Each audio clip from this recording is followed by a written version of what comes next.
Lorsqu'il ne joue pas, Samuel Le Bihan n'hésite pas à s'engager dans des causes humanitaires.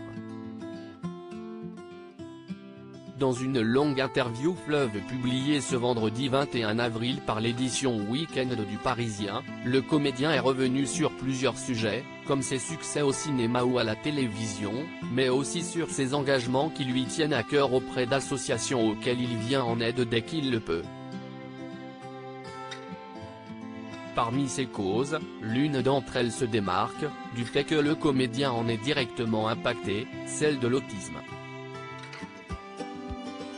Papa depuis 2011 d'une petite fille atteinte de troubles du spectre de l'autisme, la star de la série Alex Hugo n'hésite pas à parler de ces troubles et à informer le plus de monde possible sur cette maladie, étant même allé jusqu'à écrire un livre à ce sujet, intitulé Un bonheur que je ne souhaite à personne, paru en 2018 aux éditions Flammarion, et à ouvrir une fondation avec un autre père concerné aussi par cette maladie, Autisme Info Service, un an plus tard.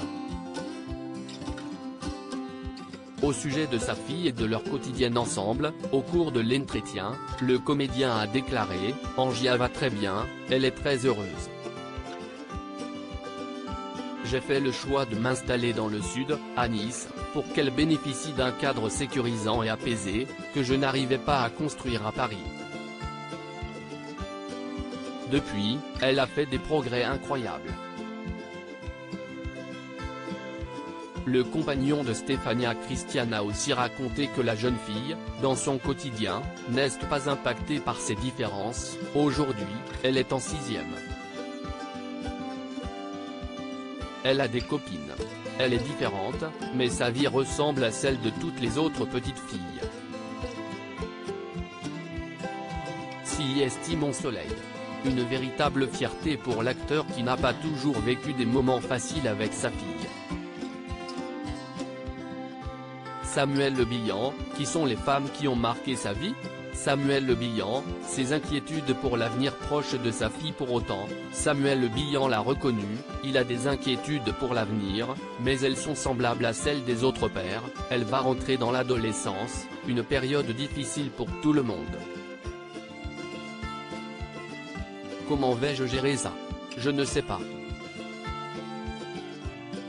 A-t-il confié, avant de poursuivre, j'ai travaillé toutes ces années à ce qu'elle ait confiance en elle, je vais continuer.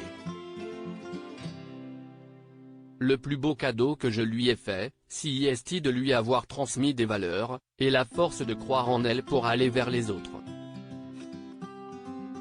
La jeune Angia semble donc avoir toutes les cartes en main pour s'en sortir et pourra compter sur la présence et le soutien de son père durant cette période si particulière de la vie. Crédit photo, Bruno Bébert.